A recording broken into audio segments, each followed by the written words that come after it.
Have you ever stood in the middle of a crowd and felt strangely alone? The noise around you rises like an ocean laughter, arguments, applause, but something in you remains untouched, like a silent island in the middle of chaos. Everyone seems so certain, so eager to belong, while you feel a quiet resistance stirring in your chest. You nod, you smile, you play the part, but deep down, you know something doesn't fit. The approval of the many feels warm for a moment, but then it turns cold, like a coat borrowed from someone else. You wonder, is this really me, or am I only echoing what others expect me to be? The paradox gnaws at you. You want connection, yet the price of belonging feels too high, the surrender of your own voice. You crave acceptance, but acceptance seems to demand that you wear a mask. You are told, be yourself, yet every reward in life, praise, love, success, seems to come only when you conform. So which is it?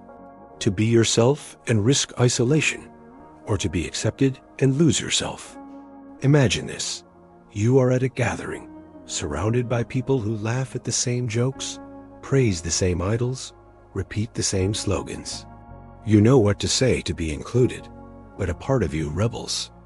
You see how easy it is to blend in, how comforting it feels to dissolve into the crowd, but then you notice the cost, the silence of your own soul. And then the haunting thought arises. If I always follow the crowd, do I ever truly live? This is the great question, isn't it? The one you try to push away when it creeps in at night. Am I living a life that is truly mine, or just a reflection of what others want me to be? Kierkegaard once wrote, "The crowd is untruth." Nietzsche thundered, "Become who you are." These are not abstract slogans. They are knives meant to cut through the illusions you've been fed since childhood. From the classroom to the workplace, from social media to family dinners, the message has been relentless. Fit in, adjust, please others. And yet, the voices of these philosophers whisper to you across centuries. Fitting in may be the very thing that kills you, not your body, but the deeper essence of your being. But what is stronger, the magnetic pull of the crowd or the silent call of your own soul? You feel both forces tearing at you. To break away feels terrifying, like stepping off a cliff into emptiness. To remain feels suffocating, like slowly drowning while everyone around you claps. So you hover in between, torn between two kinds of death, the death of belonging and the death of the self. Which one is worse? Which one is real? You might ask yourself, why is it so difficult to walk away? Why does the crowd have such power over you, even when you sense it drains your life of authenticity? What hidden mechanism keeps you tied to it? Why does solitude, which promises freedom, feel like exile? This is the tension you carry, the tension that strong men and women throughout history have faced. Do you choose the comfort of belonging or the fire of authenticity? Do you let yourself dissolve into the collective, or do you dare to stand alone, risking misunderstanding, ridicule, even rejection? The path forward is uncertain, but one thing is clear: the choice cannot be postponed forever. One day, you will be forced to answer. And when that moment comes, when silence falls and you must decide who you are, the crowd will not answer for you. And so, the question echoes within you, haunting, demanding, when the moment comes, will you have the strength to walk away? Why is it so hard to step away from the crowd? You feel its weight pressing on you, even when no one is physically present. You open your phone, and there it is, millions of voices, scrolling endlessly, demanding your attention, approval, conformity. You sit with family, friends, colleagues, and feel the unspoken expectations, what to laugh at, what to admire, what to condemn.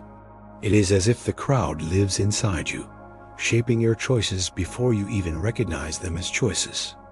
You may think you are free, but pause for a moment and ask, how many of your opinions are truly your own? Did you choose them, or did they seep into you like invisible smoke? filling your lungs until you could no longer tell which breath was yours and which belonged to the collective. Psychologists have long studied this invisible force. Solomon Asch, in his famous conformity experiments, showed how easily individuals deny the evidence of their own eyes just to align with the group. Imagine a line clearly longer than another, but because everyone else points to the shorter one, you doubt your vision. You swallow the truth you see to preserve the illusion of belonging. Haven't you done the same? Stayed silent when you knew something was wrong, laughed at a joke that felt hollow, praised someone you secretly despised, just to avoid standing out? The hidden problem is not only external pressure, it is internalized. The crowd has built a second voice inside you, one that whispers constantly, "Don't be different, don't be strange, don't risk their judgment." Kierkegaard understood this when he wrote, "The crowd makes the individual irresponsible." When you dissolve into the many, you can escape the burden of standing by your own convictions. You can always say, "I only did what everyone else was doing." Nietzsche, on the other hand, called this the morality of the herd. He saw it as the great chain dragging humanity down, a system where weakness disguises itself as virtue and strength as danger. You feel this in your bones. Whenever you try to step outside the accepted script, you sense the subtle pushback, raised eyebrows, gossip, withdrawal of affection. The herd does not forgive the one who dares to leave it. But why does this matter so deeply to you? Because identity itself is at stake. Modern psychology reveals that much of your sense of self is socially constructed. From birth, you are taught how to speak, how to behave, what to value. Each gesture of approval or disapproval shaped you like clay. You learn to survive not by asking, "Who am I?" but by asking, "What do they want me to be?" And so the roots of the problem grow deeper. The very tools you use to define your self-language, beliefs, habits, are gifts of the crowd.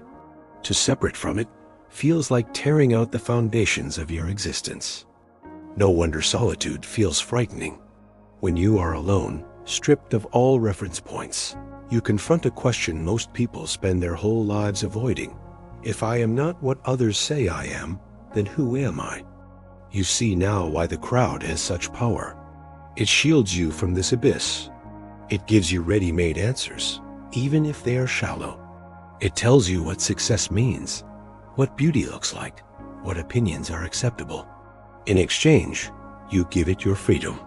And yet, this bargain comes with a hidden cost, the erosion of your true self.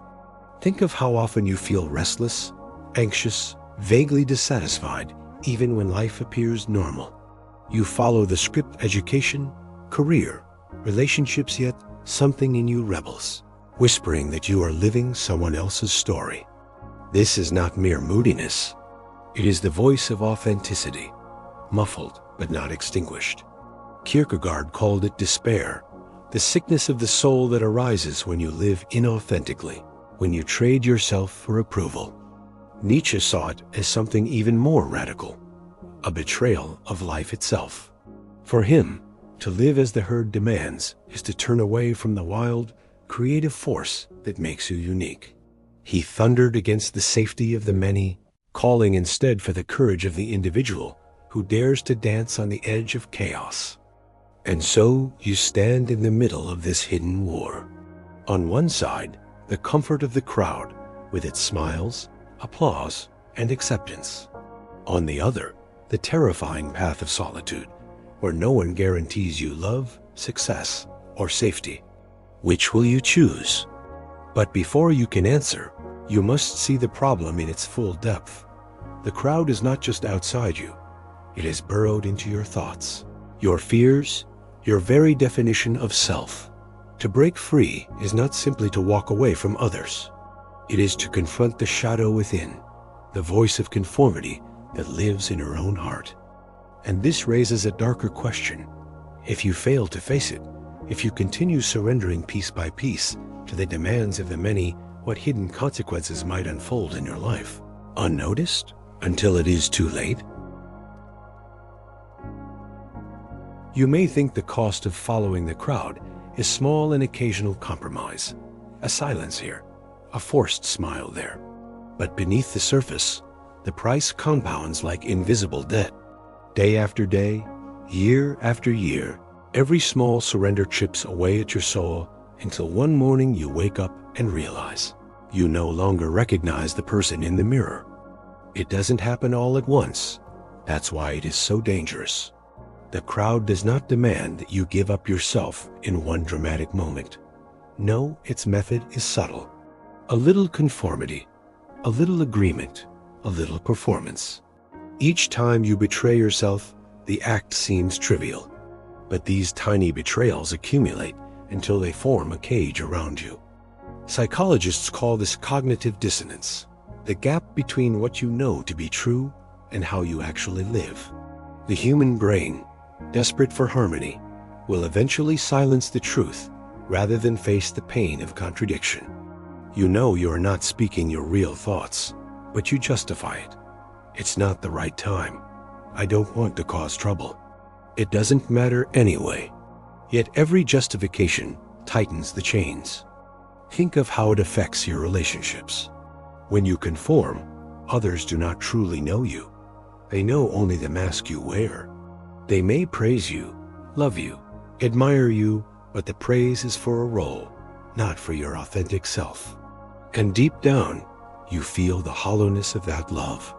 It cannot satisfy because it is not truly meant for you. This is why you sometimes feel lonely, even in a crowd, even among friends or family. You are unseen not because others ignore you, but because you have hidden yourself so thoroughly that no one can find you. The consequences spread further, shaping entire societies. When individuals refuse to stand apart, truth itself begins to rot. Lies become normalized because everyone nods along. History is filled with examples, tyrannies that thrived not because every person believed the propaganda, but because no one dared to say otherwise. The crowd is untruth, Kierkegaard warned, and now you see why. Truth cannot survive when individuals abandon their responsibility to live authentically. Nietzsche called this the morality of the herd, a morality that praises obedience, humility, sameness, and punishes strength, originality, and courage. At first, it looks noble: sacrifice for the group, selflessness, agreement. But the hidden consequence is stagnation.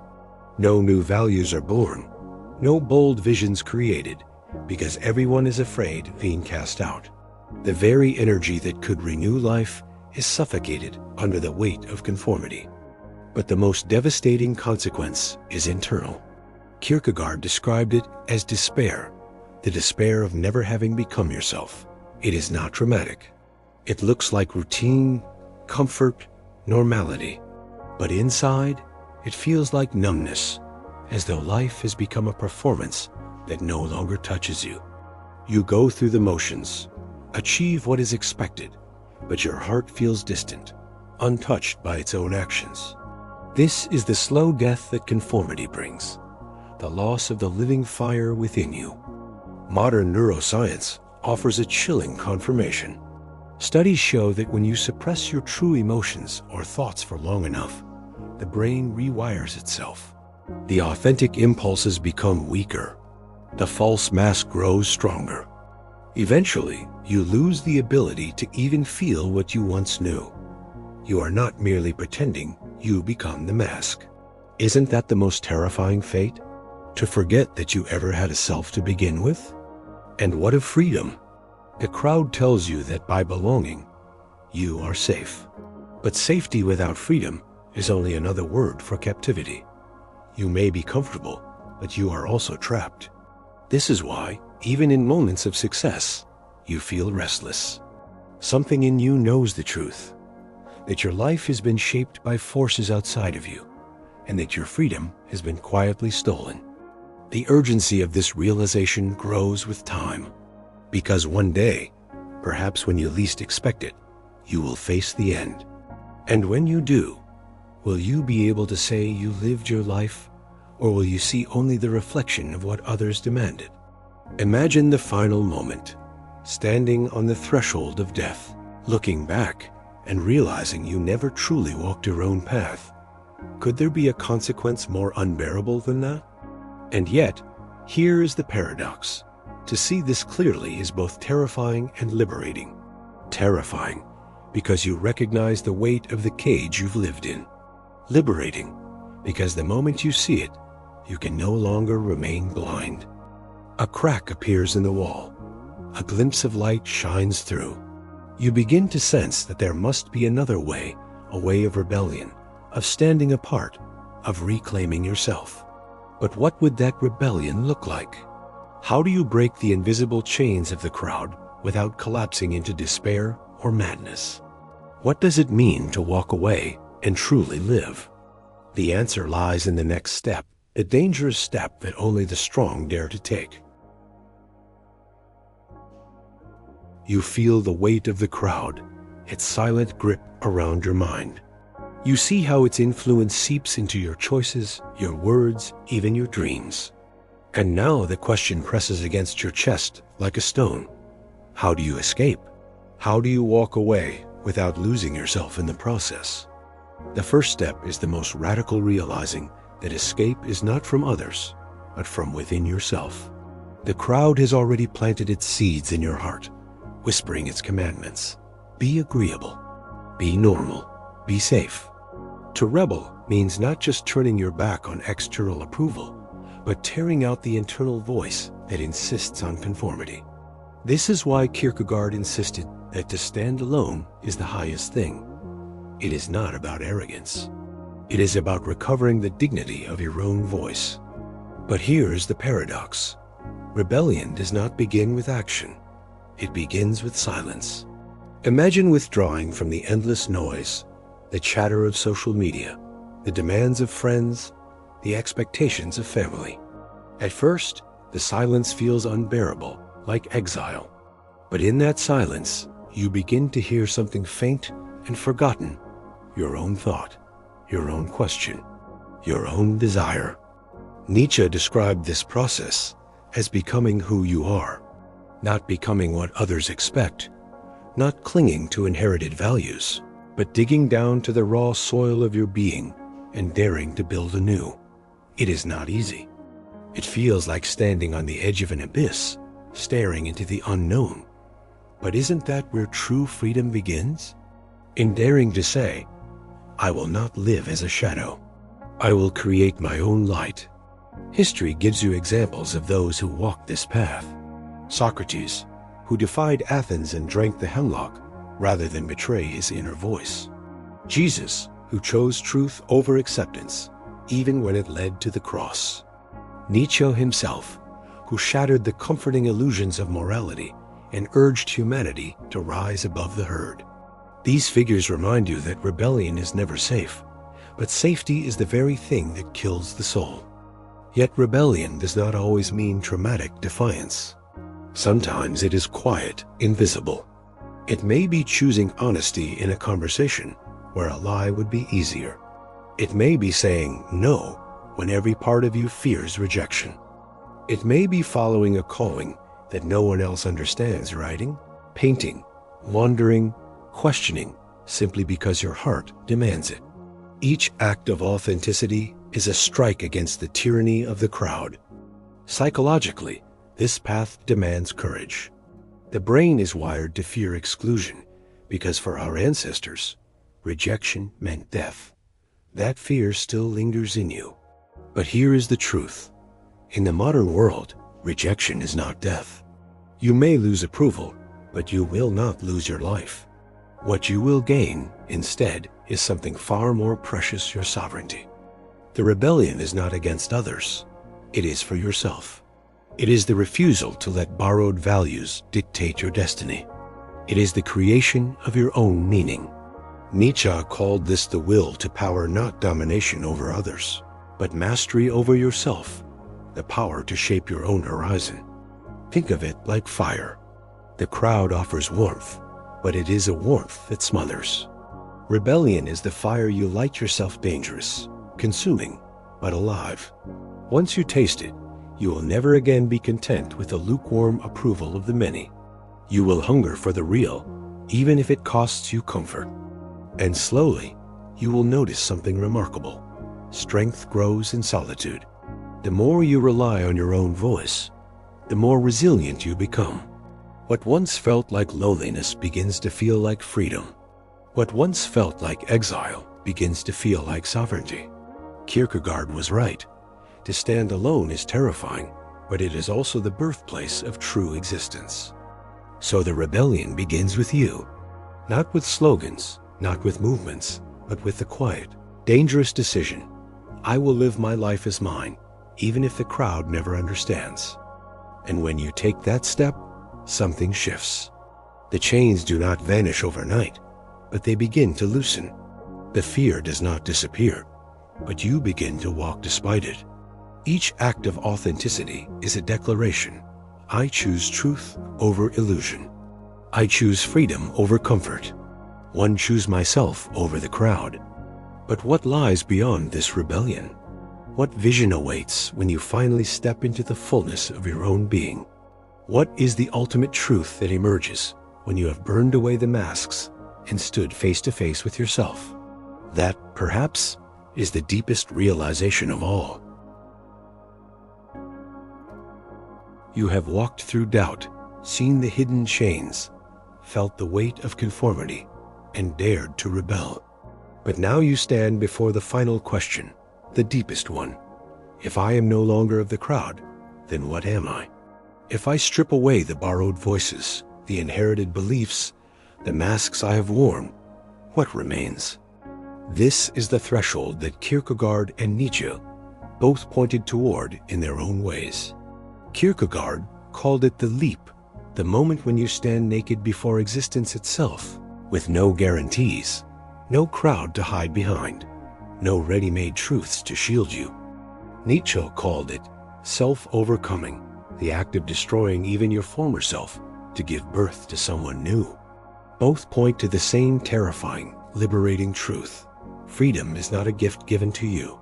It is a responsibility you must claim, again and again, in the face of uncertainty. And here is the ultimate paradox.